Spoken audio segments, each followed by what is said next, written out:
ಅಮೃತಮಯ ಕಲಶ ಕಾವ್ಯಗಳ ಮೇಲೆ ರಾಜಮಂಜಿ ಪಾಂಡೆಯವರು ಬರೆದಿರುವ ಬಾಲಬೋಧಿನಿ ಟೀಕೆಯ ಸ್ವಾಧ್ಯಾಯ ನಡೆದಿದೆ. ಮೋಕ್ಷಾಧಿಕಾರದ ಚತುರ್ಥ ಮಂಗಲ ಕಲಶ. ಅದ್ವೈತಾಪಿ ಚೇತನಾ ಜಗತಿ ದ್ರವ್ಯಪ್ತಿ ರೂಪಂ ತ್ಯಜೇ ತತ್ಸಾಮಾನ್ಯ ವಿಶೇಷ ರೂಪ ವಿರಹಾತ್ ಸಾಸ್ತಿತ್ವಮೇವ ತ್ಯಜೇತ್ ತತ್ಯಾಗೇ ಜಡತಾ ಚಿತೋಪಿ ಭವತಿ ವ್ಯಾಪ್ಯೋ ವಿನಾ ವ್ಯಾಪಕಾತ್ ಆತ್ಮಾ ಶಾಂತಮುಪೈತಿ ತೇನ ನಿಯತಂ ದ್ರವ್ಯಪ್ತಿರೂಪಾ ಶುಚೇತ್. ಚೇತನಾ ವಸ್ತು ಇಲ್ಲ. ಹೀಗೆ ಎರಡು ಅವಸ್ಥೆಗಳನ್ನು ಬಿಟ್ಟುಕೊಟ್ಟರೆ ಚೇತನಾ ವಸ್ತುವು ಇಲ್ಲವೆಂಬ ಪ್ರತೀತಿಯು ಉತ್ಪನ್ನವಾಗುತ್ತದೆ. ಚೇತನ ಇಲ್ಲದಿದ್ದರೆ ಇರಲಿ, ಜೀವದ್ರವ್ಯವಂತೂ ವಿದ್ಯಮಾನವಿದೆಯಲ್ಲವೇನು ಎಂಬ ಪ್ರಶ್ನೆಯ ಉತ್ತರ ರೂಪವಾಗಿ ಚೇತನ ಮಾತ್ರದ ಮೂಲಕ ಜೀವದ್ರವ್ಯವನ್ನು ಸಾಧಿಸಲಾಗಿದೆ. ಚೇತನ ಇಲ್ಲದೆ ಹೋದರೆ ಜೀವದ್ರವ್ಯದ ಸಿದ್ಧಿಯಾಗುವುದಿಲ್ಲ, ಜೀವದ್ರವ್ಯದ ನಿರೂಪಣೆ ಕೂಡ ಸಂಭವವಿಲ್ಲ. ಇದೇ ಅರ್ಥವನ್ನು ಹೇಳುವಂಥ ಎರಡನೇ ದೋಷವು ಹೀಗಿದೆ. ತತ್ಯಾಗೇ ಚಿತಃ ಅಪಿ ಜಡತಾ ಭವತಿ. ತತ್ಯಾಗೆ ಚೇತನಾದ ಅಭಾವವಾದ ಮೇಲೆ ಚಿತಃ ಅಪಿ ಜೀವದ್ರವ್ಯವನ್ನು ಕೂಡ ಎಂದರೆ ಜಡತಾ ಭವತಿ.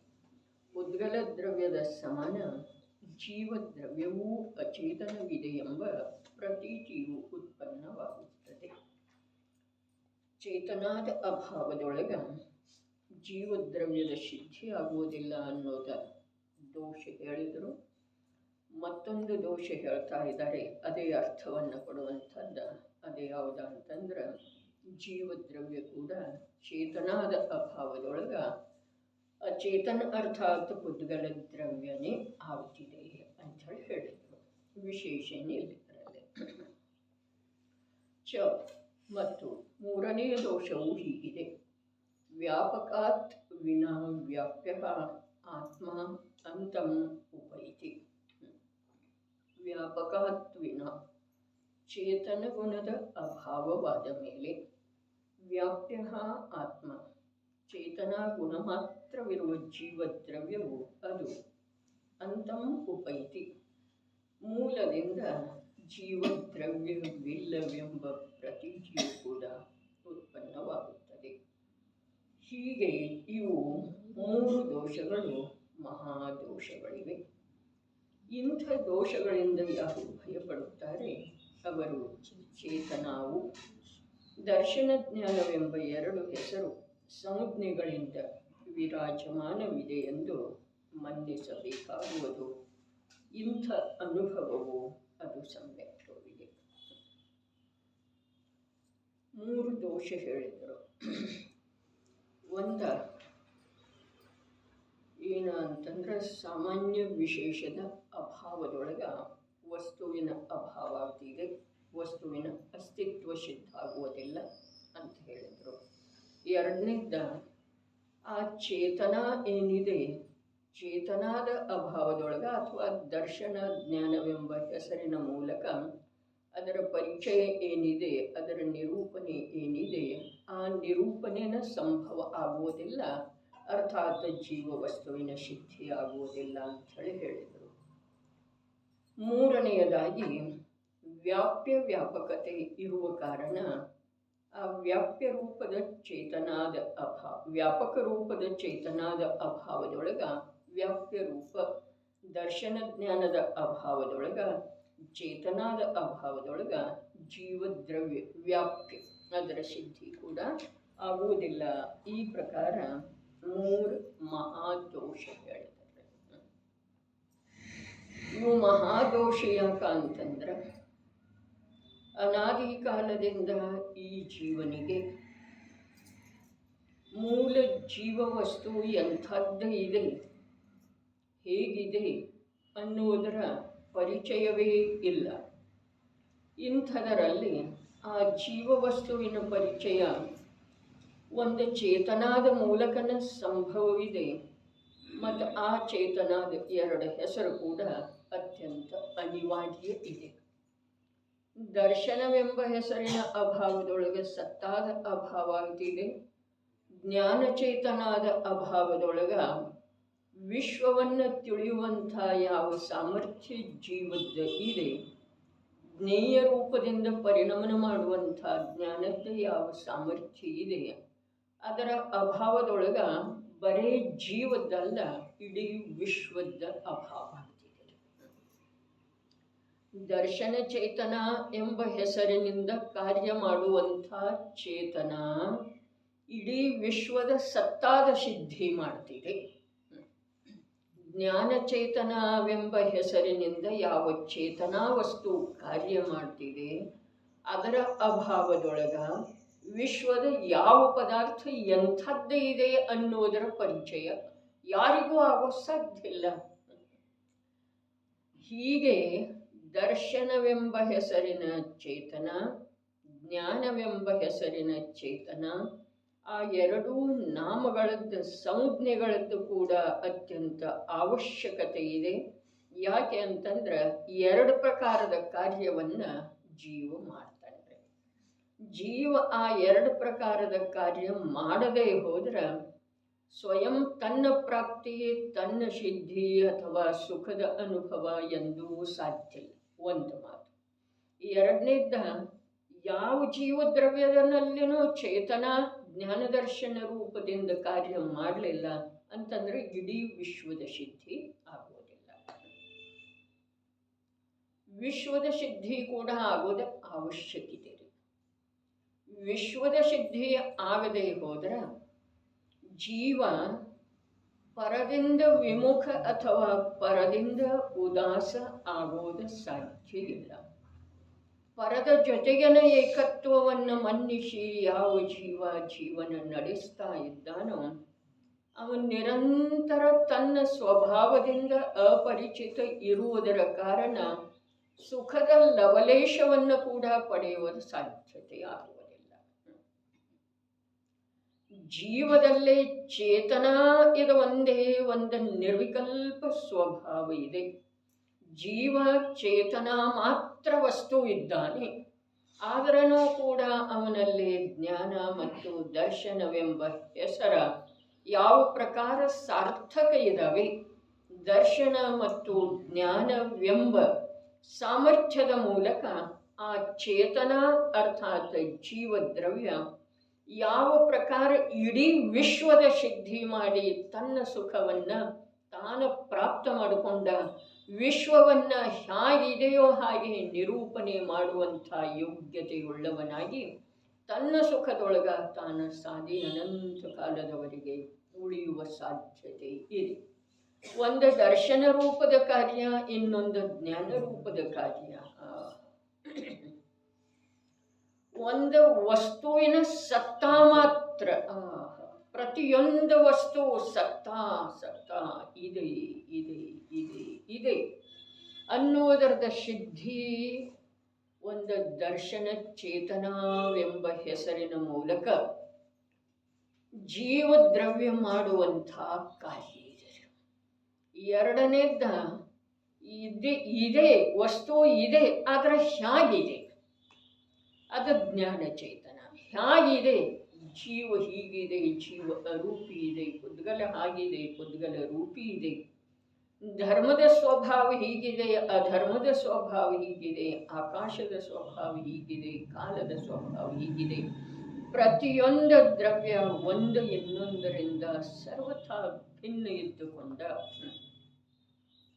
ಆರೂ ಜಾತಿಯ ಯಾವ ಅನಂತ ದ್ರವ್ಯಗಳಿದ್ದಾವೆ ಅವು ತಮ್ಮ ತಮ್ಮ ಸ್ವಭಾವದೊಳಗೆ ಇದ್ದುಕೊಂಡ ಇನ್ನೊಂದರ ಚಿಂತೆ ಅಥವಾ ಇನ್ನೊಂದರೊಳಗೆ ಹಸ್ತಕ್ಷೇಪ ಮಾಡದ್ದನ ಅದು ಜಡ ಇರಲಿ ಅಥವಾ ಚೇತನ ಇರಲಿ ವಿಶ್ವದ ವಿದ್ಯಮಾನತೆಯನ್ನು ಕಾಯ್ದುಕೊಂಡು ಬರುವುದರ ಜೊತೆಯಾಗಿ ತಮ್ಮ ಸತ್ತಾವನ್ನು ಸತ್ತಾರೂಪದಿಂದ ಕಾಯ್ದುಕೊಂಡು ಬರ್ತಾ ಇದ್ದಾವೆ.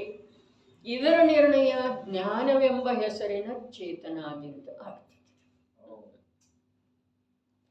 ಹೀಗೆ ದರ್ಶನ ಮತ್ತು ಜ್ಞಾನ ಸಮಗ್ರ ರೂಪದಿಂದ ಹೇಳಿದರೆ ಇಡೀ ವಿಶ್ವದ ಅಥವಾ ಭೇದ ರೂಪದಿಂದ 6 ಜಾತಿಯ ದ್ರವ್ಯಗಳ ಅಥವಾ ಇನ್ನೂ ಉತ್ತರ ಭೇದ ಮಾಡಿದ್ರ ಅನಂತ ದ್ರವ್ಯಗಳ ಸತ್ತಾದ ಸಿದ್ಧಿ ಯಾವುದರಿಂದ ಆಗ್ತಿದೆ? ದರ್ಶನ ಚೇತನ. ಹೌದ್ರಿ, ದರ್ಶನ ಗುಣ, ದರ್ಶನ ಚೇತನ. ಚೇತನ ಮಾತ್ರ ಸತ್ತಾವುಳ್ಳ ಯಾವ ಜೀವದ್ರವ್ಯ ಇದೆ, ಆ ಜೀವದ್ರವ್ಯ ಕಾರ್ಯ ಏನು ಮಾಡ್ತಿದೆ? ದರ್ಶನ ಚೇತನಾದ ಮೂಲಕ ಏನು ಮಾಡ್ತಿದೆ? ಜ್ಞಾನ ಚೇತನಾದ ಮೂಲಕ. ಅರೆ, ಇವು 2 ಹೆಸರಿನಿಂದ ಆ ಚೇತನ ಏನು ಕಾರ್ಯ ಮಾಡ್ತಿದೆಯಲ್ಲ, ಅದರಿಂದ ಸಂಪೂರ್ಣ ಸಂಪೂರ್ಣ ಸಂಪೂರ್ಣ ಕಾರಣ ಮತ್ತು ಕಾರ್ಯ ಎರಡರದ್ದು ಸಿದ್ಧಿಯಾಗ್ತದೆ. ದರ್ಶನ ಚೇತನ ವಿಚಾರ ಮಾಡೋದು ಹೇಗೆ? ಇದು ಜೀವದ ಮಾತಿದೆ, ಇದು ನನ್ನ ಮಾತಿದೆ, ಇದು ನನ್ನಲ್ಲೇ ನನ್ನ ಅಸ್ತಿತ್ವದ ಸಿದ್ಧಿ ಮಾಡುವುದರ ಜೊತೆಗೆ ಇಡೀ ವಿಶ್ವದ ಅಸ್ತಿತ್ವದ ಸಿದ್ಧಿ ಮಾಡ್ತಿದೆ. ಅಂಥದ್ದು ಜೀವದ ಸ್ವಭಾವ ಇದೆ ಪ್ರಭು. ಅಂಥ ಜೀವ ಐತೆ ಅನ್ನುವಂಥ ಪಕ್ಕಾ ಸಿದ್ಧಿ ದರ್ಶನ ಜ್ಞಾನದಿಂದ ಹೊರತಾಗಿಲ್ಲ. ಹಾಗೇ ಇದೆ ಅಣ್ಣ. ಈ ಕಲಶದೊಳಗ ಎಷ್ಟು ಸುಂದರ ರೂಪದಿಂದ ತಿಳಿಸಿಕೊಟ್ಟಿದ್ದಾರೆ ಪಾಂಡೇರಾಜ್ ಮಲ್ಲರ. ಒಂದೊಂದು ಕಲಶದ ಮರ್ಮದೊಳಗ ಜೀವದ ಯಾವ ಪ್ರಗಟ ಸಾಮರ್ಥ್ಯ ಜ್ಞಾನ ಇದೆಯಲ್ಲ, ಆ ಜ್ಞಾನ ವಿಸ್ಮಯ ಮೂಕಾಗ್ತಿದೆ. ಜೀವದ ಸ್ವಭಾವವನ್ನು ಕಂಡ ಅಚ್ಚರಿ ಪಡೋದು, ಅಥವಾ ಜ್ಞಾನಿಯ ಜ್ಞಾನವನ್ನು ಕಂಡ ಅಚ್ಚರಿ ಪಡೋದು, ಅಥವಾ ಜ್ಞಾನಿಯ ಮೂಲಕ ಆಗಿರುವಂಥ ನಿರೂಪಣೆಯ ಕಂಡ ಧನ್ಯತೆಯ ಅನುಭವ ಮಾಡೋದು. ಅದ್ಭುತ ಮಾತು. ಒಂದು ಚೇತನ ಮಾತ್ರ ಸತ್ತಾ ಇರುವಂಥ ಜೀವದ್ರವ್ಯ ಏನು ಮಾಡಿತು?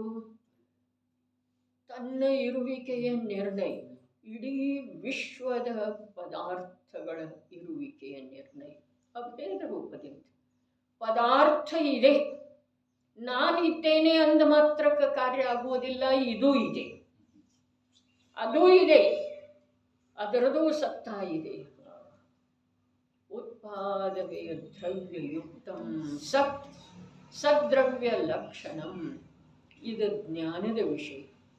ಆದರೆ ಸತ್ ಏನಿದೆ, ಅದು ದ್ರವ್ಯದ ಲಕ್ಷಣ ಇದೆ ಅಂಥೇಳಿ ಹೇಳೋದ ಜೀವದ ಚೇತನಾದ ಮೂಲಕ ಯಾವ ದರ್ಶನವೆಂಬ ಹೆಸರಿನ ಸಿದ್ಧಿ ಮಾಡಿದರೋ ಅದರದ ಕಾರ್ಯ ಇದೆ. ಇದೆ ಅನ್ನೋದ್ರೊಳಗೆ ಎಷ್ಟು ಅರ್ಥ ಇದೆ ರೀ. ಇದೆ ಇದೆ ಇದೆ ಅಂದ ಮೇಲೆ ಅದಕ್ಕೆ ಯಾವುದರದ ಹಂಗ ಇದೆ, ಇದೆ ಅಂದ ಮೇಲೆ ಅದಕ್ಕೆ ಯಾವುದರದ ಸಹಾಯ ಬೇಕಾಗಿದೆ. ನಾನು ಇದ್ದೇನೆ ಅಂದ ಮೇಲೆ ಧನ ಬೇಕು, ಮನೆ ಬೇಕು, ದೇಹ ಬೇಕು, ಪರಿವಾರ ಬೇಕು. ನಾನು ಇದ್ದೇನೆ ಅಂದ ಮೇಲೆ ಔಷಧ ಬೇಕು, ಆಹಾರ ಬೇಕು, ನೀರು ಬೇಕು, ಗಾಳಿ ಬೇಕು, ಏನು ಬೇಕ್ರಿ? ಇದ್ದೇನೆ ಅನ್ನೋದಕ್ಕೆ ಯಾವುದರಿಂದ ಇದ್ದೇನೆ, ಯಾವುದರಿಂದ ಇದ್ದೇನೆ, ಯಾವುದರ ಸಹಾಯದ ಮೂಲಕ ಇರ್ತಾ ಇದ್ದೇನೆ. ಈ ಸತ್ತಾದ ಸ್ವೀಕಾರದೊಳಗ ನಮ್ಮದು ಅನಂತ ಭವ ಪರಿಭ್ರಮಣದ ಶ್ರಮ ಎಲ್ಲ ಪರಿಹಾರ ಆಗ್ತದೆ. ಶ್ರಮ ಪರಿಹಾರ ಮಾಡಬೇಕಾಗೋದ್ರೆ ಮಾಡಬೇಕಾಗೋದು. ಪರ ಸತ್ತಾದ್ದನ್ನು ಸ್ವೀಕಾರ ಮಾಡದ ವಿನಃ ಪರದಿಂದ ವಿಮುಖವಾಗುವಂಥ ಜ್ಞಾನದ ಪುರುಷಾರ್ಥದ ಉತ್ಪತ್ತಿನ ಆಗುತ್ತದೆ. ಪರದ ರಕ್ಷಣೆ ಮಾಡುವ ಸಲುವಾಗಿ ನಾನಿಲ್ಲ, ನನ್ನ ಸಲುವಾಗಿ ಪರದ ಅವಶ್ಯಕತೆ ಇಲ್ಲ. ಇವೆಲ್ಲ ವಿಚಾರಗಳಿಗೆ ಹುಟ್ಟು ಹಾಕುವಂಥದ್ದು ಒಂದೇ ಇದೆ.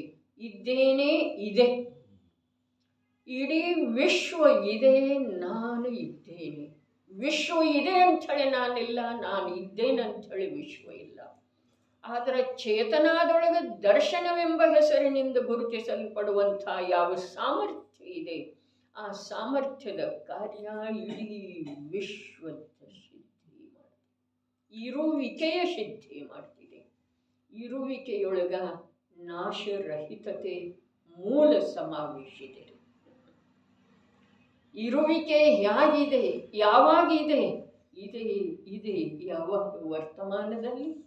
ವರ್ತಮಾನದಲ್ಲಿ ಇದೆ, ಭೂತಕಾಲದಲ್ಲಿ ಇತ್ತು, ಭೂತಕಾಲದಲ್ಲಿತ್ತು, ಅನಾದಿಯಿಂದ ಇತ್ತು, ಭವಿಷ್ಯದೊಳಗೆ ಇರ್ತಿದೆ, ಅನಂತ ಕಾಲ ಕಳೆದರನ್ನು ಏನಿರ್ತಿದೆ?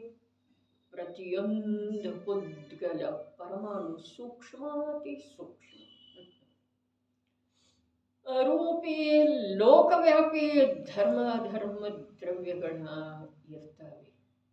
ವಿಶ್ವದೊಳಗೆ ಜೀವ ಪುದ್ಗಲ ಇಲ್ಲದೆ ಹೋದ್ರ ಆ ಧರ್ಮಗಳ ಗತಿ ಸ್ಥಿತಿಗೆ ಯಾವುದರಲ್ಲಿ ನಿಮಿತ್ತ ಆಗುವ? ಯಾವುದು? ಗುರುಜೀವನ ಪ್ರವಚನದಾಗ ಬಂದಿತ್ತು, ಈ ವಸ್ತುದ ಸಿದ್ಧಿ ಆಗಲಿಲ್ಲ ಅಂತ ತಿಳ್ಕೊಳ್ಳಿ, ನಿನ್ನ ಜ್ಞಾನ ಗುಣದ ಪರ್ಯಾಯ ಹೋಗುತ್ತೆ. ಜ್ಞಾನ ಗುಣದ ಪರ್ಯಾಯ ಇಲ್ಲ ಅಂತಂದ್ರೆ ಜ್ಞಾನ ಗುಣ ಆಗುತ್ತೆ. ಜ್ಞಾನ ಗುಣ ಇಲ್ಲ ಅಂದ್ರೆ ನಿನ್ನ ನಿಂದ ವಸ್ತುನೇ ಇಲ್ಲ, ಬೆಳೆಯಂಗಿಲ್ಲ. ನಾನಿಲ್ಲ ಅಂದಮೇಲೆ ವಿಶ್ವನೂ ಇಲ್ಲ. ಮಾತು ಹೀಗಿದೆ, ಪರ್ಯಾಯದ ಸಿದ್ಧಿ ಮಾಡ್ತಿದೆ, ಪರ್ಯಾಯ ಗುಣದ ಸಿದ್ಧಿ ಮಾಡ್ತಿದೆ, ಪರ್ಯಾಯ ಗುಣಗಳ ಸಮೂಹವಾದಂಥ ದ್ರವ್ಯದ ಸಿದ್ಧಿ ಮಾಡ್ತಿದೆ, ಪರ್ಯಾಯ ಅನಂತ ದ್ರವ್ಯಗಳ ಸಿದ್ಧಿ ಮಾಡ್ತಿದೆ, ಪರ್ಯಾಯ ಅನಂತ ದ್ರವ್ಯಗಳ ಅನಾದಿಯ ಅನಂತತೆಯನ್ನು ಸಿದ್ಧಿ ಮಾಡ್ತಿದೆ. ಒಂದು ಜ್ಞಾನದ ಪರ್ಯಾಯದಲ್ಲಿ ಇಷ್ಟೆಲ್ಲ ಕಾರ್ಯ ಮಾಡುವ ಯೋಗ್ಯತೆ ಇದೆ. ಆ ಯೋಗ್ಯತೆಯ ಪ್ರಕಟತೆಯಿಂದನ ಜೀವ ಸ್ವಯಂ ಯಾವ ಅನ್ಯ ದ್ರವ್ಯಕ್ಕೆ ಸ್ವಲ್ಪ ಕೂಡ ಬಾಧೆ ಮಾಡದ್ದನ, ಯಾವ ಅನ್ಯ ದ್ರವ್ಯದಿಂದ ಸ್ವಲ್ಪ ಕೂಡ ಸಹಾಯವನ್ನು ಬಯಸದ್ದನ ಅಪಾರ ಭವ ಸಮುದ್ರವನ್ನು ದಾಟಿ ಶಾಶ್ವತ ಸುಖ ಸ್ಥಾನವನ್ನು ತಲುಪ್ತಾನೆ. ಇದೆಲ್ಲ ತಿಳಿದಾಗ ನಡೆ ಜ್ಞಾನ ತಿಳಿತಿದೆಯಲ್ಲ. ಏನ ಇನ್ನೊಂದ್ಸಲ ಜ್ಞಾನದ ಪರ್ಯಾಯ ತನ್ನನ್ನು ತಿಳಿತಿದೆ, ಜ್ಞಾನ ಗುಣವನ್ನು ತಿಳಿತಿದೆ, ಅನಂತ ಗುಣಗಳ ಅಭೇದ ಪಿಂಡನಾದಂಥ ರೂಪಿ ಆತ್ಮನನ್ನು ತಿಳಿತಿದೆ.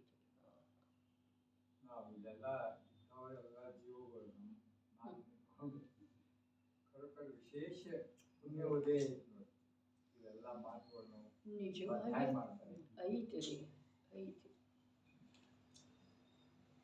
ಅಕ್ಕಪಕ್ಕ ಎಷ್ಟು ಜನರದರ ಮನುಷ್ಯ ಭವವನ್ನು ಧಾರಣ ಮಾಡಿರುವಂಥ ಶಹಪೂರು ಏರಿಯಾದೊಳಗ ಅಥವಾ ಬೆಳಗಾಂ ನಗರದೊಳಗ ಜೈನ ಕುಲದೊಳಗೆ ಉತ್ಪನ್ನವಾಗಿರುವಂಥವ್ರು ಎಷ್ಟು ಜೀವರುಗಳದಾರ. ಅದರ ಮಹಾಭಾಗ್ಯದಿಂದ ಜೀವದ ನೈಜ ಸ್ವರೂಪವನ್ನು, ಜೀವದ ಒಂದು ಸಮಯದ ಪರ್ಯಾಯದ ಕಾರ್ಯ ವಿಶೇಷವನ್ನು ಅಥವಾ ಸಾಮರ್ಥ್ಯವನ್ನು ತಿಳಿಯುವ ಮಹಾಭಾಗ್ಯ. ಯಾವುದನ್ನು ತಿಳಿಯುವುದರಿಂದ ಸ್ವಲ್ಪ ಮಾತ್ರ ಕೂಡ ಲಾಭ ಇಲ್ಲ, ಪ್ರತಿಯಾಗಿ ಆಕುಲತೆ ಆಗ್ತಿದೆ, ಅಂಥದ್ದನ್ನು ತಿಳಿಯುವುದರೊಳಗೆ ಈ ಜೀವದ ಅನಂತ ಸಂಜ್ಞಿ ಪರ್ಯಾಯಗಳ ಖರ್ಚಾಯಿತು. ಯಾವುದನ್ನು ತಿಳಿಯೋದ್ರೊಳಗೆ ಸ್ವಲ್ಪ ಕೂಡ ಲಾಭ ಇಲ್ಲ, ಪ್ರತಿಯಾಗಿ ಆಕುಲತೆ ಎಂಬ ದುಃಖ ಇದೆ. ಆಕುಲತೆಯೇ ನಿಜವಾಗಿ ದುಃಖ ಇದೆ. ರೋಗ ದುಃಖ ಅಲ್ಲ, ಕರ್ಮದ ಉದಯ ದುಃಖ ಅಲ್ಲ, ಅಕಾಲ ಬರಗಾಲ ದುಃಖ ಅಲ್ಲ, ದುಃಖ ನಿಜವಾಗಿ ಆಕುಲತೆ ಇದೆ.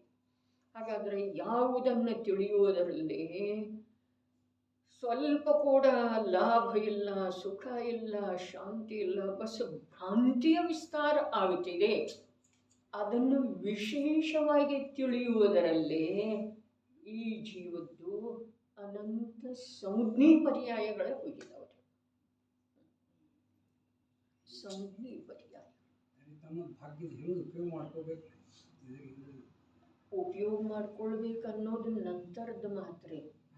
ಆದರೆ ಇಂಥ ವಿಷಯವನ್ನು ಕೇಳ್ತಾ ಇರೋ ವೇಳೆದೊಳಗೆ ಅಥವಾ ಬುದ್ಧಿಗೆ ಗ್ರಹಣ ಆಗ್ತಾ ಇರೋ ವೇಳೆದೊಳಗ ಈ ಜೀವದ ಭಾಗ್ಯ ಎಂಥದ್ದ ಅನ್ನೋದು ಇಂದ್ರನಿಂದ ಕೂಡ ಹೇಳೋದು ಸಾಧ್ಯ ಇಲ್ಲ, ವರ್ಣನೆ ಮಾಡೋದು ಸಾಧ್ಯ ಇಲ್ಲ.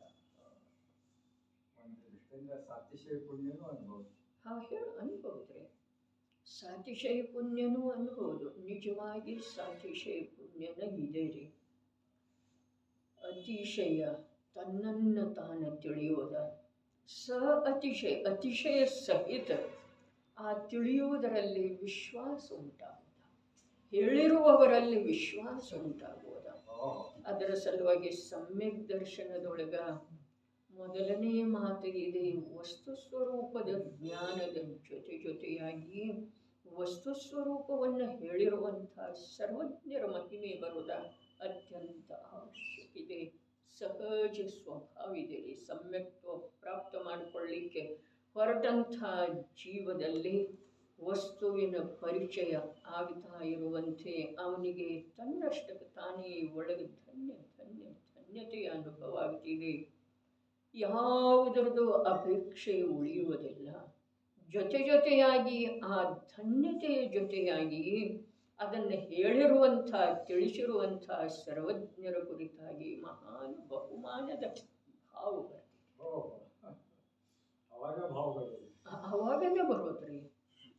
ನೋಡ್ರಿ, ಅವರಿಂದ ಯಾವ ಲಾಭ ಇದೆಯೋ ನಿಜವಾಗಿ ಯಾವುದೇ ಜೀವಕ್ಕೆ ಯಾವುದೇ ಕಾಲದೊಳಗೆ ಯಾವ ಲಾಭ ಇದೆಯೋ ಆ ಲಾಭದ ಇವನಿಗೆ ಗಂಧ ಬಂತು, ಆ ಲಾಭದ ಇವನಿಗೆ ಪರಿಚಯ ಆಗ್ತಾ ಹೋಯಿತು ಅಂತಂದ್ರೆ ಅವರ ಮಹಿಮೆ ಇಡೀ ಲೋಕವ್ಯಾಪಿ ಆಗ್ತಿದೆ.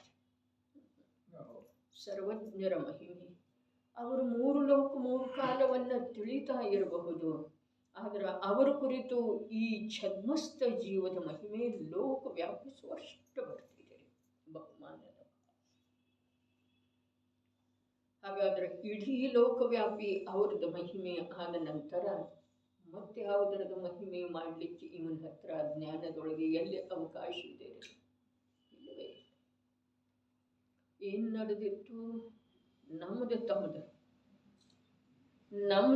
ಅಂಥೇಳಿನ ಅನ್ನೋದ, ನಂದಂಥೇಳಿ ಅನ್ನೋದ. ನನ್ನ ಜ್ಞಾನಗುಣದ ಒಂದು ಸಮಯದ ಪರ್ಯಾಯದೊಳಗೆ ಸಾಮರ್ಥ್ಯ ಎಷ್ಟಿದೆ ಅಂತಂದ್ರೆ ಅದು ತನ್ನನ್ನೂ ತಿಳಿತಿದೆ. ಆ ಒಂದು ಸಮಯದ ಪರ್ಯಾಯ ತ್ರಿಕಾಲಿ ಜ್ಞಾನಗುಣವನ್ನೂ ತಿಳಿತಿದೆ. ಆ ಒಂದು ಸಮಯದ ಒಂದು ಜ್ಞಾನಗುಣದ ಪರ್ಯಾಯ ಅನಂತ ಗುಣಗಳ ಅಭೇದ ಪಿಂಡ ಆ ಚೈತನ್ಯ ಚೇತನ ದ್ರವ್ಯವನ್ನು ತಿಳಿತಿದೆ. ಅದನ್ನು ತಿಳಿಯುವುದರಿಂದನ ಇಡೀ ವಿಶ್ವದ ಪ್ರತಿಯೊಂದು ಪದಾರ್ಥ ಇದೇ ಪ್ರಕಾರ ಅನಂತ ಗುಣಗಳಲ್ಲೇ ಅಭೇದ ರೂಪದಿಂದ ವಿದ್ಯಮಾನ ಇದೆ, ನಿರಂತರ ತನ್ನಲ್ಲೇ ತಾನು ಪರಿಣಮನಶೀಲ ಇದೆ. ಇದನ್ನೂ ತಿಳಿತಿದೆ. ತಿಳಿಯುವುದರ ಜೊತೆಯಾಗಿ ಇಡೀ ವಿಶ್ವದ ಯಾವ ಪದಾರ್ಥಕ್ಕೆ ಯಾವುದೇ ಪ್ರಕಾರದ ಬಾಧೆ ಮಾಡದ್ದನ್ನು ಕರ್ಮನಾಶ ಮಾಡುವ ಭಾವಿಲ್ಲ. ಯಾವುದೇ ಪದಾರ್ಥಕ್ಕೆ ಸ್ವಲ್ಪ ಕೂಡ ಬಾಧೆ ಮಾಡದ್ದನ್ನು, ಯಾವುದೇ ಪದಾರ್ಥದಿಂದ ಸ್ವಲ್ಪ ಕೂಡ ಸಹಾಯವನ್ನು ಬಯಸದ್ದನ್ನು ಈ ಅಗಾಧವಾದಂಥ ಅಪರಿಮಿತವಾದಂಥ ದಾಂಡಲಿಕ್ಕೆ ಅನಂತ ಕಾಲದಿಂದ ಅಸಾಧ್ಯವಾಗಿ ಉಳಿದಿರುವಂಥ ಭವಸಾಗರವನ್ನು ಕ್ರಮದಿಂದ ದಾಟಿ ಶಾಶ್ವತವಾದಂಥ ಸುಖ ಸ್ಥಾನವನ್ನು ತಲುಪುತ್ತಿದೆ. ಕೃತ್ಯ ಯಾವುದರಿಂದ? ಒಂದು ಸಮಯದ ಜ್ಞಾನಗುಣದ ಪರ್ಯಾಯ. ಅದರಲ್ಲಿ ಇಷ್ಟ ಸಾಮರ್ಥ್ಯ ಇದೆ. ಅದನ್ನು ತಿಳಿಯದೆ, ಅದರ ವಿಶ್ವಾಸ ಮಾಡದೆ ಇರುವ ಒಂದೇ ಒಂದು ಕಾರಣದಿಂದ ಅನಂತ ದುಃಖ ಪ್ರತಿ ಸಮಯಕ್ಕಾಗ್ತದೆ. ಇಲ್ಲಿ ಚೇತನ ಮಾತ್ರ ಸತ್ತಾ ಇರುವಂಥ ಜೀವದ್ರವ್ಯ. ಆ ಚೇತನದೊಳಗ ಒಂದು ದರ್ಶನ ಚೇತನ, ಒಂದು ಜ್ಞಾನ ಚೇತನ ಅಂಥೇಳಿ ಸರ್ವಜ್ಞ ಪ್ರಭುವಿನಿಂದ ಉಪದೇಶಿಸಲ್ಪಟ್ಟಿದೆ. ಇದು ಪ್ರಕಾಶ ಮಾತ್ರ ವಸ್ತು.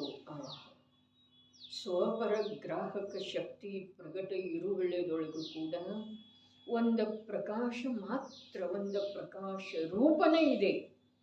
ಹೀಗೆ ಇರುವಾಗ ಕೂಡ ಆದಾಗ್ಯೂ ಅಂಥೇಳಿ ಹೇಳಿದರು, ಅದರದ್ದು ಒಂದು ದರ್ಶನ ಚೇತನ, ಒಂದು ಜ್ಞಾನ ಚೇತನ, ಇದನ್ನು ಮನ್ನಿಸದೆ ಹೋದ್ರೆ 3 ದೋಷ ಬರ್ತಾವು ಅಂಥೇಳಿ ಹೇಳಿದರು. ಒಂದು ಇದೆ, ಸಾಮಾನ್ಯ ವಿಶೇಷದ ವಿರಹದೊಳಗ ವಸ್ತುವಿನ ಅಸ್ತಿತ್ವ ಉಳಿಯೋದಿಲ್ಲ. ಸಾಮಾನ್ಯ ಅರ್ಥಾತ್ ಸತ್ತ, ವಿಶೇಷ ಅರ್ಥಾತ್ ಪರ್ಯಾಯ ಸಿದ್ಧ ಮಾಡಿತು. ಅದರ ನಂತರ ಆ ಸತ್ತಾಗ್ರಾಹಕವಾದಂಥ ದರ್ಶನ ಮತ್ತು ಜ್ಞೇಯ ರೂಪದಿಂದ, ಸಮಸ್ತ ಜ್ಞೇಯಗಳ ರೂಪದಿಂದ ಪರಿಣಮಿಸುವಂಥ ಜ್ಞಾನದ ಪರ್ಯಾಯ, ಇದರ ಮೂಲಕ ದರ್ಶನ ಚೇತನ, ಜ್ಞಾನ ಚೇತನ ಇವೆರಡು ಸಾರ್ಥಕ ಇದ್ದಾವೆ. ಇವುಗಳ ಅಭಾವದೊಳಗ ಜೀವದ್ರವ್ಯ ಉಳಿಯುವುದಿಲ್ಲ. ಅದಕ್ಕೆ ಪ್ರಶ್ನೆಕಾರನನ್ನು ಎದುರಿಗೆ ತಂದರೂ ಚೇತನ ಇಲ್ಲದಿದ್ದರೆ ಇರಲಿ, ಜೀವದ್ರವ್ಯ ಉಳಿಲಿಕ್ಕೇನಿದೆ. ಆದರೆ ಚೇತನಾದ ಅಭಾವದೊಳಗ ಜೀವದ್ರವ್ಯ ಉಳಿದರೆ ಅದು ಪುದ್ಗಲನ ಆಗ್ತಿದೆ, ಅಚೇತನನ ಆಗ್ತಿದೆ. ಅದು ಮಾತ್ರ ಅಚೇತನ ಆಗುವುದಿಲ್ಲ, ಇಡೀ ವಿಶ್ವವೇ ಅಚೇತನ. ಯಾವ ಪ್ರಕಾರ ಪುದ್ಗಲಾದಿ 5 ದ್ರವ್ಯಕ್ಕ ಜ್ಞಾನನೂ ಇಲ್ಲ, ಸುಖನೂ ಇಲ್ಲ, ಅದೇ ಪ್ರಕಾರ ಚೇತನಾದ ಅಭಾವದೊಳಗೆ ಜೀವನಿಗೆ ಜ್ಞಾನನೂ ಇಲ್ಲ ಮತ್ತು ಸುಖನೂ ಇಲ್ಲ. ಹಾಗಾದರೆ ಇದನ್ನೆಲ್ಲ ನೀನು ಯಾವುದರ ಸಲುವಾಗಿ ಮಾಡ್ತಾ ಇದ್ದಿ? ಆ ಪ್ರಶ್ನೆಗೆ ಉತ್ತರ ಹೇಳಿ ಇನ್ನೊಂದು ಪ್ರಶ್ನೆ ಉದ್ಭವ ಮಾಡಿದರೆ ಇದನ್ನೆಲ್ಲ ಯಾವುದರ ಸಲುವಾಗಿ ಒಂದು ಸುಖದ ಸಲುವಾಗಿ ಅನ್ನಲ್ಲ. ಸುಖ ಬೇಕಾಗಿದೆ, ಸುಖದ ಸಲುವಾಗಿ ಇದೆಲ್ಲ ಉದ್ಯಮ ಮಾಡ್ಬೇಕಂತ ಹೇಳಿ ಹೇಳಿದವ್ರು ಯಾರ? ಜ್ಞಾನ. ಹಾಗಾದರೆ ಅದು ವಿಪರೀತ ಇದೆ. ವಿಪರೀತ ಇದ್ರೂ ಕೂಡ ಚೇತನ ಇಲ್ಲದೆ ಹೋದರೆ ಜೀವದ್ರವ್ಯ ಅಚೇತನ ಆಗ್ತಿದೆ ಅನ್ನುವುದನ್ನು ಸಿದ್ಧ ಮಾಡಿದರು. 3ನೇ ದೋಷ ಹೇಳಿದರು, ವ್ಯಾಪಕತೆ. ದ್ರವ್ಯ ಇದು ವ್ಯಾಪ್ತಿ ಇದೆ, ಗುಣ ಇದು ವ್ಯಾಪಕ. ಚೇತನ, ದರ್ಶನ, ಜ್ಞಾನ ಇದು ವ್ಯಾಪಕ ಇದೆ. ವ್ಯಾಪಕದ ಅಭಾವದೊಳಗ ವ್ಯಾಪ್ಯದ ಸಿದ್ಧಿಯಾಗುವುದಿಲ್ಲ. ಈ ಪ್ರಕಾರ 3 ಮಹಾದೋಷ ಬರ್ತವೆ. 3 ದೋಷದ ಮೂಲಕ 3 ವಿಭಾಗ ಮಾಡಿದ್ರೂ ಸಿದ್ಧ ಏನು ಮಾಡಿದ್ರು? ಜೀವದ ಅಭಾವ, ವಿಶ್ವದ ಅಭಾವದ ಸಿದ್ಧಿ ಮಾಡಿದರು. ಯಾವುದರಿಂದ? ಚೇತನ ಅರ್ಥಾತ್ ಜ್ಞಾನದರ್ಶನವೆಂಬ ಸಾರ್ಥಕ ಹೆಸರಿನಿಂದ ಯಾವ ಚೇತನಾದ ಕಾರ್ಯ ಇದೆಯೋ ಅದರ ಅಭಾವದೊಳಗ ಇಡೀ ವಿಶ್ವದ ಅಭಾವ, ಮಹಾದೋಷ ಐತ್ರಿ. ಈ ದೋಷದ ಭಯ ಯಾರಿಗಿದೆಯೋ ಮುಂದೇನು ಹೇಳ್ತಾ ಇದ್ದಾರೆ? ಹೀಗೆ ಇವು 3 ದೋಷಗಳು, ಮಹಾದೋಷಗಳಿವೆ. ಇಂಥ ದೋಷಗಳಿಂದ ಯಾರು ಭಯಪಡುತ್ತಾರೆ ಅವರು ಚೇತನಾವು ದರ್ಶನ ಜ್ಞಾನವೆಂಬ 2 ಹೆಸರು ಎಂದರೆ ಸಂಜ್ಞೆಗಳಿಂದ ವಿರಾಜಮಾನವಿದೆ ಎಂದು ಮನ್ನಿಸಬೇಕಾಗುವುದು. ಇಂಥ ಅನುಭವವು ಅದು ಸಮ್ಯಕ್ತ್ವವಿದೆ. ಸಮ್ಯಕ್ ದರ್ಶನ ಅಲ್ಲಿಲ್ಲ, ಸಮ್ಯಕ್ತ್ವ. ನಿನ್ನೆ ಹೇಳಿದ್ದು ಇತ್ತಲ್ಲ, ಸತ್ತಾದ ಸ್ವೀಕಾರ, ಸತ್ತಾದ ಅನುಭವ, ಸತ್ತಾದ ಶ್ರದ್ಧೆ, ಸತ್ತಾದ ಹೇಳ್ತಾರೆ ಅವಲೋಕನ ಅಂದರೆ ಗ್ರಹಣ. ಹಾಗೆ ಇಲ್ಲಿ ಸಮ್ಯಕ್ತ್ವ ಅಂತಂದ್ರೆ ಏನ? ಸಮ್ಯಕ್ತ್ವ ಅಂತಂದ್ರೆ ಇವು 4 ಬಂದಿವೆ. ಸಮ್ಯಕ್ತ್ವದೊಳಗ ಶ್ರದ್ಧೆ ಇದೆ, ಜ್ಞಾನ ಇದೆ, ಪ್ರತ್ಯಕ್ಷ ಅನುಭವ ಇದೆ ಮತ್ತು ಆ ಸುಖದ ನಿರ್ಣಯ ಇದೆ. ಅನಂತ ದರ್ಶನ, ಅನಂತ ಸುಖ, ಅನಂತ ಜ್ಞಾನ, ಅನಂತ ಸುಖ, ಅನಂತ ವೀರ್ಯ. ಯಾವುದೇ ದರ್ಶನ ಜ್ಞಾನದ ಮೂಲಕ ಸುಖದ ಅನುಭವ ಮಾಡಿತೋ ಆ ಸುಖದ ಅನುಭವದ ಬಲದಿಂದ ಇಡೀ ವಿಶ್ವದಿಂದ ವಿಮುಖ ಆಯಿತೋ ಅದು ವೀರ್ಯ ಇದೆ. ಓ, ವೀರ್ಯ ಅಂತಂದ್ರೆ ಮತ್ತೇನಿಲ್ಲ. ಪುರುಷ ಪುರುಷ ಜಾತಿ ಬಲ. ಪೌರುಷ ಯಾವುದರೊಳಗಿದೆ? ನಿರ್ದಾಕ್ಷಿಣ್ಯವಾಗಿ ಜಗತ್ತಿನ ದೃಷ್ಟಿಯನ್ನು ಬಿಟ್ಟುಕೊಳ್ಳುವುದರೊಳಗೆ ಪೌರುಷ. ಯಾವುದೇ ಪ್ರಕಾರದ ದಾಕ್ಷಿಣ್ಯ ಇಲ್ಲ. ಭಗವಂತರ ಕಡೆಗೆ ಹೋಗದಿದ್ರೆ ಅಶುಭ ಭಾವ ಆಗ್ತಿದೆ. ದಾಕ್ಷಿಣ್ಯ ಇಲ್ಲ. ಹೋಗುವುದಿಲ್ಲ ಅನ್ನೋ ಮಾತಿಲ್ಲ. ಅಯೋಗ್ಯ ಆಹಾರ, ಅಯೋಗ್ಯ ಸಮಯದೊಳಗೆ ಆಹಾರದ ಗ್ರಹಣ ಇಂಥವು ಮಾಡುವುದರಿಂದ ನರಕಾದಿಗಳಿಗೆ ಹೋಗಬೇಕಾಗ್ತಿದೆ. ದಾಕ್ಷಿಣ್ಯ ಇಲ್ಲ. ಸಹಜ. ಏನು ಬಿಟ್ಟುಕೊಟ್ಟ? ಪರದ ದೃಷ್ಟಿ ಬಿಟ್ಟುಕೊಟ್ಟ. ಅರ್ಥಾತ್ ಪರದಿಂದ ಲಾಭ ಹಾನಿಯ ಗಣಿತ ನಿಂತು ಹೋಯ್ತ್ರಿ. ಅವನಲ್ಲಿ ತ್ಯಾಗಯೋಗ್ಯ ಏನಿದೆ ಅದು ತ್ಯಾಗ ಆಗಿ ಹೋಯ್ತ್ರಿ. ತ್ಯಾಗಯೋಗ್ಯ ನಿಜವಾಗಿ ಏನಿದೆ? ಪರದಿಂದ ಸುಖ ದುಃಖದ ಕಲ್ಪನೆ ಏನಿದೆ ಅದುವೇ ತ್ಯಾಗಯೋಗ್ಯ. ಪರದೊಳಗ ನನ್ನ ಸುಖ, ಈ ಪರದ ಅವಸ್ಥೆ ಹೀಗಿದ್ರೆ ನನಗೆ ಸುಖ, ಪರ ಇದ್ರೆ ಸುಖ, ಈ ಪರದಿಂದ ನನಗೆ ದುಃಖ. ಯಾವ ಪರದಿಂದ? ಅಶುಭ ಕರ್ಮ. ಇದು ಪರನೇ ಇದೆ. ಶುಭ ಕರ್ಮ, ನಿರೋಗಿ ದೇಹ, ಧನಿಕ ದಶೆ ಇವೆಲ್ಲ ಪರನಾದವರಲ್ಲ. ಪರದಿಂದ, ಇಂಥ ಪರದಿಂದ ನನಗೆ ಸುಖ, ಇಂಥ ಪರದಿಂದ ನನಗೆ ದುಃಖ. ಈ ಪ್ರಕಾರದ ಮನ್ನಣೆ ಏನಿದೆ ಅದುವೇ ತ್ಯಾಗಯೋಗ್ಯ ಇದೆ. ಪರ ತ್ಯಾಗಯೋಗ್ಯ ಇಲ್ಲ. ಯಾಕೆ ಅಂದ್ರೆ ಪರದ ಗ್ರಹಣ ಮಾಡುವ ಸಾಮರ್ಥ್ಯ ಜೀವದಲ್ಲಿ ಇಲ್ಲ. ಆಹಾರದ ಗ್ರಹಣ ಮಾಡುವ ಯೋಗ್ಯತೆ ಸಾಮರ್ಥ್ಯ ಜೀವದೊಳಗಿಲ್ಲ ಅಂದಮೇಲೆ ಆಹಾರ ತ್ಯಾಗಯೋಗ್ಯ ಇಲ್ಲ. ಆದ್ರೆ ಆಹಾರಕ್ಕೆ ಸಂಬಂಧಿಸಿದ ಹಾಗೆ ನಾನಾ ಪ್ರಕಾರದ ವಿಕಲ್ಪದವಲನನ್ನು, ವಿಕಾರದವಲ ಅವು ತ್ಯಾಗಯೋಗ್ಯ. ತ್ಯಾಗಯೋಗ್ಯ ಇದ್ರೂ ಅವುಗಳ ತ್ಯಾಗ ಯಾವಾಗ ಆಗ್ತಿದೆ ಅಂತಂದ್ರೆ ಈ ಅನಂತ ಅನಂತ ಅನಂತ ಅನಂತ ಒಂದಕ್ಕಿಂತ ಒಂದು ಪ್ರತಿಯೊಂದು ತನ್ನಲ್ಲೇ ತಾನು ಮಹಿಮಾನ್ವಿತವಿರುವಂಥ ಅನಂತ ಗುಣಗಳ ನಿಧಿ ಸ್ವರೂಪ ಆತ್ಮನ ಸನ್ಮುಖತೆಯಿಂದ, ಆತ್ಮನಲ್ಲಿ ನಾನೆಂಬ ಶ್ರದ್ಧೆಯಿಂದ, ಆತ್ಮನದ ತಾನೆನ್ನುವ ರೂಪದ ಅನುಭವದಿಂದ ಅವನಿಗೆ ಪರದೊಳಗಿನ ಯಾವ ಪ್ರಕಾರದ ಭೋಜನದೊಳಗಿಂದ, ವಸ್ತ್ರದೊಳಗಿಂದ, ಒಡವೆಯೊಳಗಿಂದ, ಮನೆ, ವಾಹನ, ಮಿತ್ರ, ಶತ್ರು ಯಾರ ಕುರಿತಾಗಿಯೂ ಯಾವುದೇ ಪ್ರಕಾರದ ಇಷ್ಟ ಅನಿಷ್ಟತೆ ಉಳಿಯುವುದಿಲ್ಲ. ತ್ಯಾಗಯೋಗ್ಯ. ತ್ಯಾಗ ಯಾವಾಗ ಆಗ್ತಿದೆ ಅಂತಂದ್ರೆ ಇದರ ಗ್ರಹಣ ಆದ್ಮೇಲೆ. ಯಾವುದರದ? ಒಂದಕ್ಕಿಂತ ಒಂದು ಅಂಥೇಳಿ ಹೇಳಿತು. ಗುಣ ಎಂಥವದವ ನನ್ನಲ್ಲಿ? ಒಂದಕ್ಕಿಂತ ಒಂದು ಮಹಿಮೆಯುಳ್ಳದ್ದು.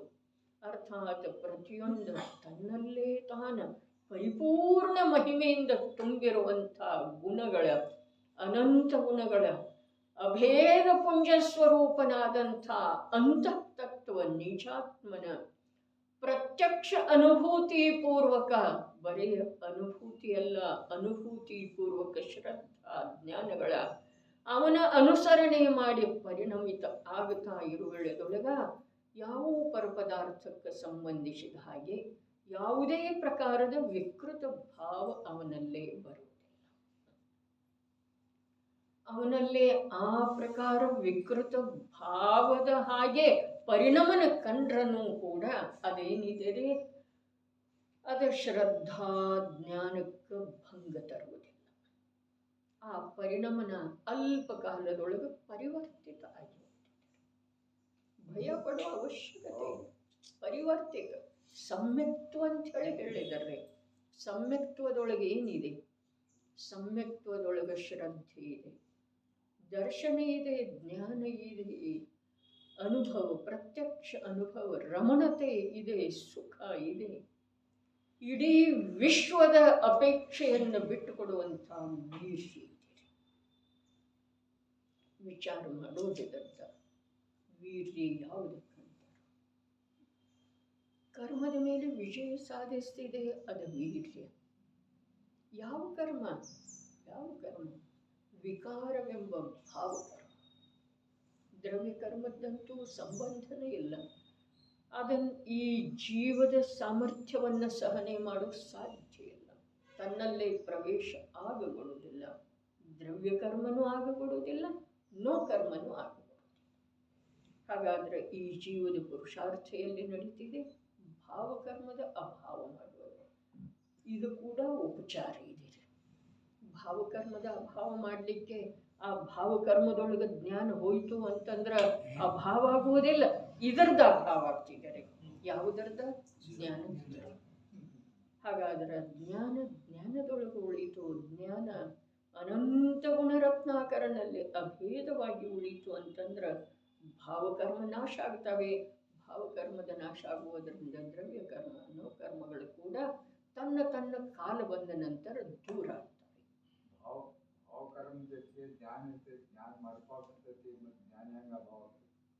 ಭಾವಕರ್ಮದೊಳಗೆ ಜ್ಞಾನ ಪ್ರವೇಶ ಮಾಡಿತು, ಅದನ್ನು ನಾಶ ಮಾಡ್ತೇನೆ ಅಂತ ಹೇಳಿ ಸ್ವತಃ ನಾಶ ಆಗಿ ಹೋಗ್ತಿದೆ. ಯಾಕೆ ಅಂತಂದ್ರೆ ಅದು ಒಂದು ಸಮಯದ್ದಿದೆ, ಅದು ನಾಶಶೀಲಿದೆ. ಅದರೊಳಗೆ ಇದು ಪ್ರವೇಶ ಮಾಡಿತು ಅಂತಂದ್ರೆ ಇದು ನಾಶನ ಆಗೋದಿಲ್ಲ. ಅದು ಒಂದು ಸಮಯದ್ದು ಇದೆ ಅಂಥೇಳಿ ತಿಳಿಯುವುದೇ ಪುರುಷಾರ್ಥ ಇದೆ. ವೀರ್ಯ ವಿಕಾರ ಒಂದು ಸಮಯದ್ದಿದೆ.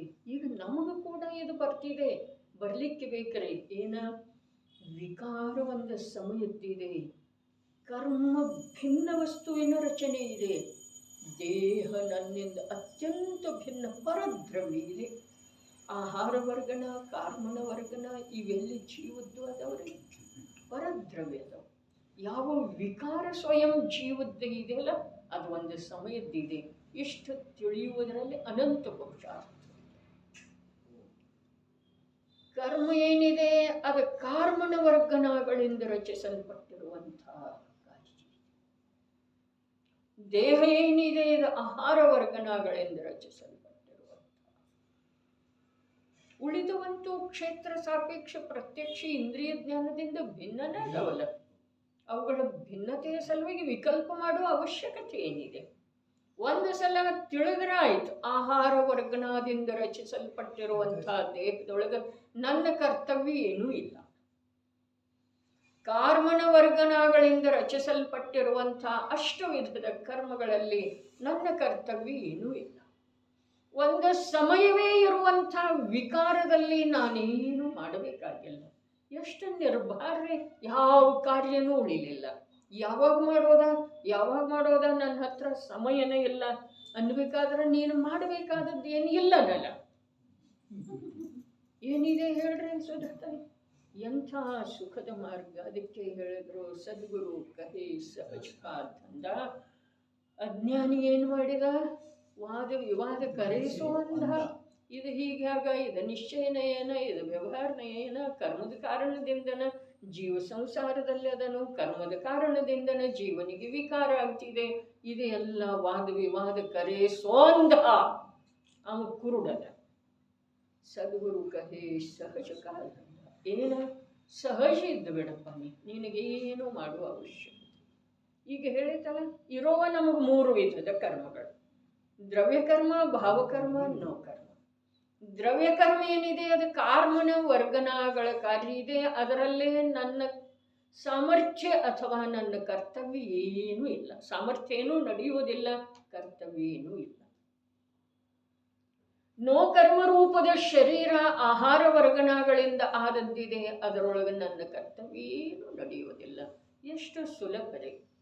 ಕಾರ್ಮಣ ವರ್ಗನಗಳಿಂದ ರಚಿಸಲ್ಪಟ್ಟಿರುವಂಥ ಅಷ್ಟವಿಧದ ಕರ್ಮಗಳ, ಅದರ ಹೆಸರು ಜ್ಞಾನಾವರಣ ಇರಲಿ, ದರ್ಶನಾವರಣ ಇರಲಿ, ಮೋಹನಿ ಇರಲಿ, ಅಂತರ ಇರಲಿ, ನಾಮ ಗೋತ್ರ ಏನೇ ಇರಲಿ, ಅದರ ಭೇದ 148 ಇರಲಿ, ಆದರೆ ಅದು ಕಾರ್ಮಣ ವರ್ಗನಾದ ಕಾರ್ಯ ಇದೆ. ಅದರಲ್ಲಿ ನನ್ನ ಕರ್ತವ್ಯ ಏನೂ ಇಲ್ಲ.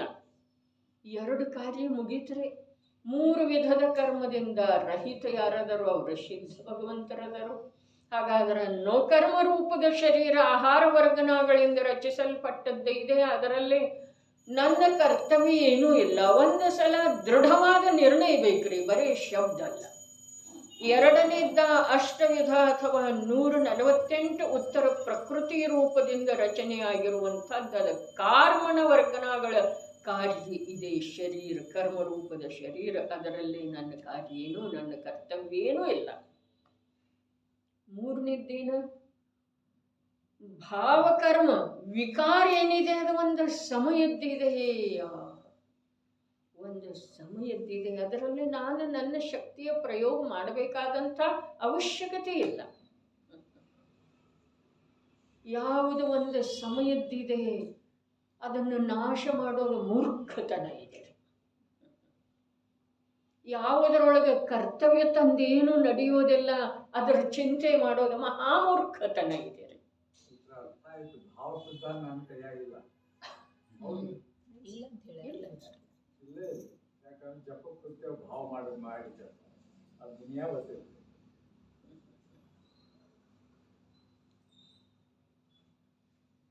ಯಾವನೋ ಜ್ಞಾನಿ ಹೇಳಿದಲ್ಲ, ಮಾಲಾ ಫಿರೆ ಆತ್ಮ ಮನವಾ ಫಿರೆ ಬಾಜಾರ ಅಂತ ಹೇಳಿ. ಬಾಜಾರ ಅಂದ್ರೆ ಏನ? ಸಂಸಾರ ಶರೀರ ಭೋಗದೊಳಗಂಥೇಳಿ ನಮ್ಮ ಭೂಮಿಕೆ ಅನುಸಾರ ಹೇಳಿಲ್ಲ. ಮನವಾ ಫಿರೆ ಬಾಜಾರ್ಮ ಅಂತ ಹೇಳಿದ್ರೆ ಪಂಚ ಪರಮೇಷ್ಠಿಗಳಿಗೆ ಭ್ರಮಗಳಲ್ಲೇ ಭ್ರಮಣ ಮಾಡ್ತಿದೆಯಲ್ಲ, ಅದು ಬಾಜಾರ ಇದೆ. ಜ್ಞಾನಿಯ ಕಥನ ಅಜ್ಞಾನಿಯ ಸಲುವಾಗಿ ಏನೂ ಇರೋದಿಲ್ಲ.